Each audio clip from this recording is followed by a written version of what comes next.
Hey there guys, this is John, aka Biddy Kong, and I've noticed that there's a lot of new people coming to the Nemo community lately. Now, when I first started running this game, I think there were like 7 people on the leaderboard. Obviously, Havoc Prodigy was, who has been the world record holder for over 2 years now, was the world record holder then. We had Joker running the game, and most of the runs were relatively old when I started doing this, so I've been working on this game, running it. I think my first time I posted was a little over a year now, and slowly kind of grinding this thing down. But with as many people as there are joining the community lately, I thought it might be a good idea to do a level-by-level tutorial of just kind of the stuff that I picked up over the past year from watching other people's runs and stuff. When I started, there wasn't really anything like this, and I wish there was. So that's kind of what I'm doing here. Now, just because I'm explaining something doesn't mean it's the end-all be-all strat for something, but I have aggregated a lot of what Havoc Prodigy does, a lot of what Joka does, and some of what I do, a couple things that I've routed. Primarily, it's all the stuff that's pulled from other runners, though, watching GDQ runs and all that kind of stuff. And hopefully it'll make it a little easier for you guys, if you're just getting into the game, to start running it, because this is a really fun run. It's kind of unique. The pacing of this run is a little different than pretty much any other run that I've done, and it's just kind of a fun game to do, but there is a little bit of a learning curve to it, so that's kind of what this is about. I'm trying to help curb that learning curve a little bit and just make it a little easier to get into the game. So, without further ado, let's go ahead and do level 1, Mushroom Forest. I'm going to split this into 8 parts. We'll have a part per level. I may split Nightmare Land into 3 parts, since it's really 3 levels just smashed into one. Just depending on how long it takes to do it and how long it takes to explain each one. But, let's get started. So, when you're running this, Nemo jumps into bed, and timer starts on first movement. So, like right now, I'm just standing still, not doing anything on the controller. I don't have to start the timer, but the minute that I actually move, I have to start the timer, okay? So now the timer started, and there you go. And I'm going to reset my timer because we're not actually doing splits here, but I just wanted to show you guys that's when the timer starts according to the rules.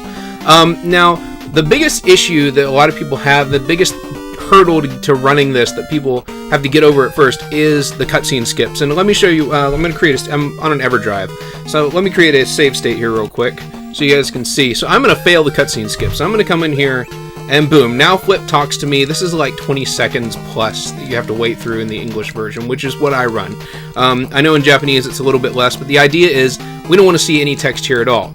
So in order to do that and not get Flip to talk and, you know, say what he's saying, I'm going to reload my save state, and we're going to do the cutscene skip. Now, this is actually a pretty easy thing to do once you get the hang of it. It does take a little bit of practice, and it took me a while to find a run where somebody explained what they were actually doing here.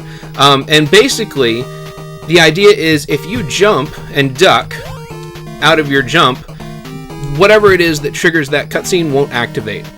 But the second you stand up, and I actually didn't jump far enough, the second you stand up, though, Flip will come and talk to you, which obviously is not what you want. So the idea is you want to go and you want to jump into a crouch, and then you want to jump straight out of it. And see, I didn't do it right there because it's really, really hard to do. It's like pixel perfect or something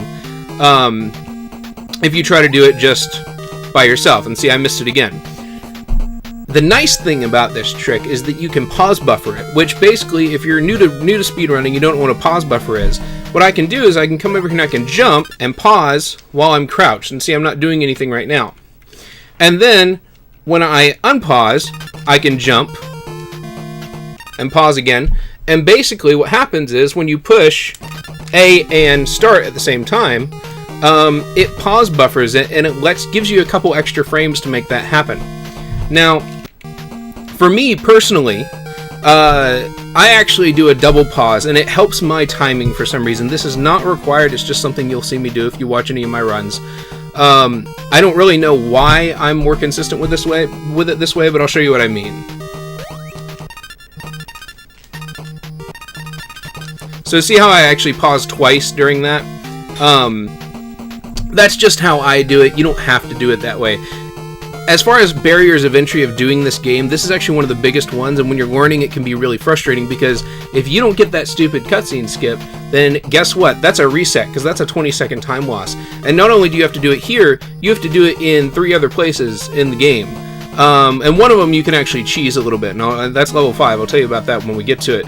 But you have to do this consistently throughout a run. Otherwise, you're gaining almost a minute worth of time just scrolling through text, which, when you're first starting to learn this game, it might be easier just to not worry about the cutscene skip at first and just get your head around the mechanics of the rest of the game. And then come back once you feel like you've got that time to save, and then do the cutscene skip. But anyway, that's how it works. Hopefully that makes it a little bit easier. Now, it is possible to actually get this cutscene skip in one jump, and I'm actually going to try to do that here, and I'll reload the save state a couple times till I get it. Oh, just missed it. There you go. And there we go. We got it. So, if you get far enough here, so like right there is about as far as I can go before Flip will start talking to me. And there we go. So the easiest way to do that, and you'll get the timing for it, if your toe gets too much past this tree right here, like that's probably the last pixel that I can be on before he starts talking to me. Safe zone, if you get the edge of your toe like right there, right where, I don't know if you can see where that that tree, let me actually see if I can mouse over this so you can see.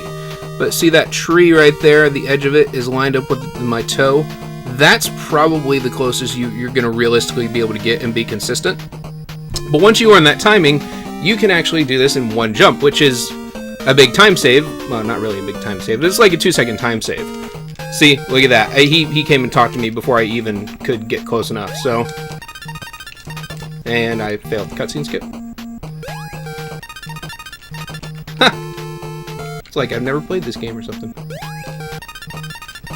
There you go. So that's a cutscene skip. Now, people have their different ways of getting through this part. I believe Havoc Prodigy is the one that damage boosts through that snail right there, which is probably a little bit faster. And I'm gonna save state right here. Oh my. Alright, hold on a minute. Let me go back and save state down here. Alright, so standing under the frog lets you just sit there and throw candies without having to jump or anything like that. Then you want to jump up here to these mushrooms. And you can see the frog walks really, really, really slow. And obviously, you're trying to do this as fast as you can. Slow walking doesn't help. The best way to move with the frog is just to do short hops. And kind of get used to hopping around this way. I'm just going to hop back and forth a couple times. So you can kind of see how much faster it is than this. This takes a little getting used to. You will miss a couple jumps when you're first learning the timing, but eventually you'll get it. It'll be no problem. Now, next we're going to come over here, and I jump over that frog, or not that frog, that bee, and land on the edge of this ledge right here. If you land on the edge of the ledge right here, then what you can do is you can come up and you can jump on this ledge and jump on top of the mushroom before he gets to you, and you can skip the snail that's about to fall down up here. So you'll see what I'm talking about. Okay. So, obviously, I did it too slow there because I was coming out of pause. We're going to load back up our save state.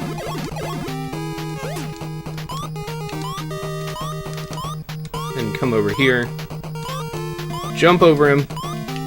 Land on the edge. Hop, hop. Boost off of him. Get up there and get that key.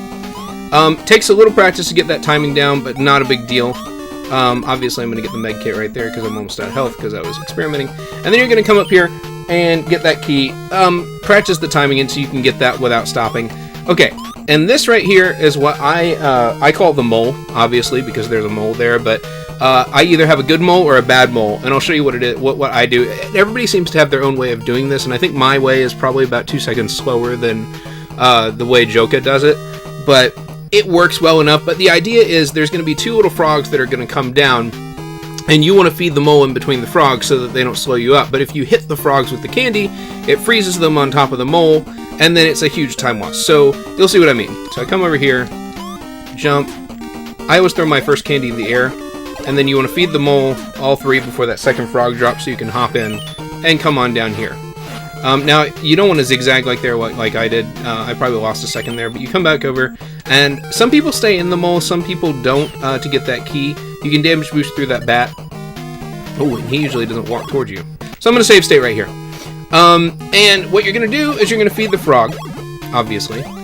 And there's two ways you can do this. Either you can damage boost like that and just kind of hop off of the bee, which is suboptimal because of the pattern that it gives you a little bit later.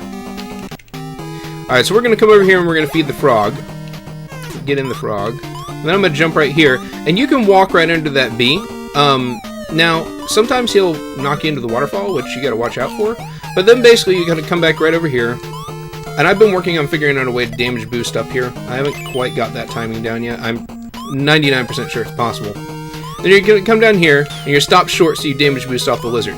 Now, the important thing with damage boosting off the lizard, you have to understand how the frog's hitbox works. So basically, the frog has a hitbox that damages enemies whenever he hits them underneath, like where his belly is. But sometimes the enemy's hitbox will actually overlap with your damage box, and even though you damage the enemy, it will actually damage the frog. Sometimes it won't do that, and it just depends on whatever it is. Now, it seems like most of the time, when the lizard's hitbox or the lizard's hitbox and the frog's hitbox interact, the frog usually seems to take damage. Even if he doesn't, he's still going to bounce a little quicker over the lizard, so that is still a damage boost, but that's something that we'll come back to a couple times during the game. Nemo has these weird hitboxes that you don't always understand. But anyways, I'm going to unpause, go to the end of the level. Obviously, you would want to hop to the door because it's faster, but that's the end of level 1. Now, I always split when the text for the next level comes up. And kind of one of the nice things about Nemo, some people don't like it, you've got this little breather after a level to kind of get yourself back together and go again. So anyways, that's the end of level 1. Next is the flower garden, which is dream number 2, which we'll do in the next video.